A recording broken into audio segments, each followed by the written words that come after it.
ஒரு இடத்துல தக்காளி வாங்கலான்னு போனேன், ஒரு கடைக்கு. ரெகுலராக வாங்குகிற கடை தான். 20 ரூபா 1 கிலோன்னு கொடுத்தாங்க. என் பாருங்க, இப்படி நசுக்குனிங்கன்னா தண்ணி வருது. குப்பையில் தூக்கிட போடுற தக்காளி. ஏன் இந்த மாதிரியெல்லாம் பண்ணுறீங்க? அப்படிலாம் பண்ணாதீங்க தயவு செஞ்சு. இங்கே பாருங்கள், தயவு செஞ்சு யாராவது கடைக்கு போனீங்கன்னா பார்த்து பொருள் வாங்குங்க. இந்த மாதிரி யாராவது கொடுத்தாங்கன்னா செக் பண்ணிவிட்டு, நம்ம பணம் தான் கொடுக்குறோம், யாரும் நம்மளுக்கு சும்மா கொடுக்கல. அவங்க நம்மளை ஏமாற்றுவாங்க, தெரியும். அவங்க நம்மளை பார்த்துக்கிறாங்க, இவங்களை ஏமாற்றலாம் சாதாரணம். ரொம்ப நாள் யாரும் யாரையும் ஏமாற்ற முடியாது, இதுதான் உண்மை.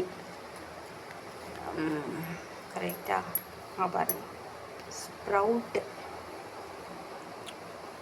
க்ளீனாக கழுவிட்டு ஸ்ப்ரவுட் பண்ணி வச்சேன், நல்லா வந்திருக்கு.